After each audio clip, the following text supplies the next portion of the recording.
High বন্ধুরা, সবাই কেমন আছো? আশা করি ভালো আছো। আমি ভালো আছি। আমি অমিতা, পূর্ব মেদিনীপুর বাড়ি মহিষাতলে। আর আমি থাকি গুজরাটে, গির সোমনাথ ডিস্ট্রিক্ট আর সোমনাথ বলে এখানে আমি রয়েছি। তো গুজরাটের আমি সমস্ত কিছু তোমাদের সঙ্গে শেয়ার করছি, ডেলি লাইফও শেয়ার করছি। আর এখানকার কেমন কীরকম সব রকম তোমাদের সঙ্গে ভিডিও করছি। তো তোমরা কোনো কিছু জানতে চাইলে অবশ্যই আমাকে কমেন্ট করবে। আর আমার ভিডিও কেমন লাগছে অবশ্যই আমাকে জানাবে, তাহলে খুবই ভালো লাগবে। তাহলে কি বলো তো, ভিডিও বানাতে খুব তাহলে উৎসাহী পাই। এটুকুই তোমাদের কাছে রিকোয়েস্ট করছি। আর তোমরা দেখো কিভাবে গুজরাটের মানুষ থাকে বা কীরকম তারা কাটায়। তো তোমাদের সঙ্গে যথেষ্ট যতটা পারি আমি তোমাদের সঙ্গে শেয়ার করার চেষ্টা করছি।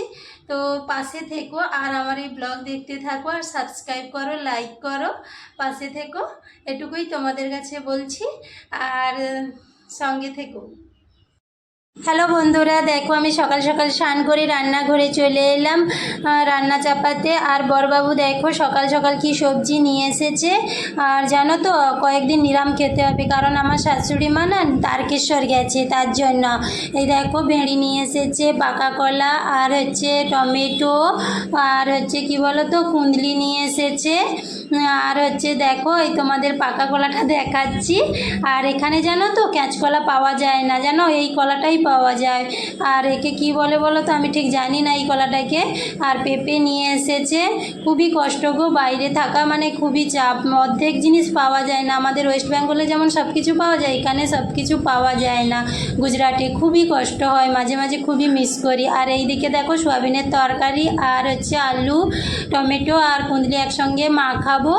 আর সোয়াবিনটা কি বলো তো রান্না করছি, বেশি জল দেব না, আর নিরামে তো ভালো লাগবে না, কষিয়ে একটু হালকা করে জল দেব, দিয়ে খাবো।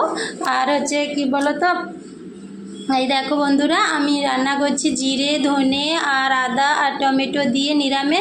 তোমরা নিরামে কী মশলা দাও আমাকে একটু কমেন্ট করে বলবে। আর এদিকে দেখো পেঁপে ভাজা হয়ে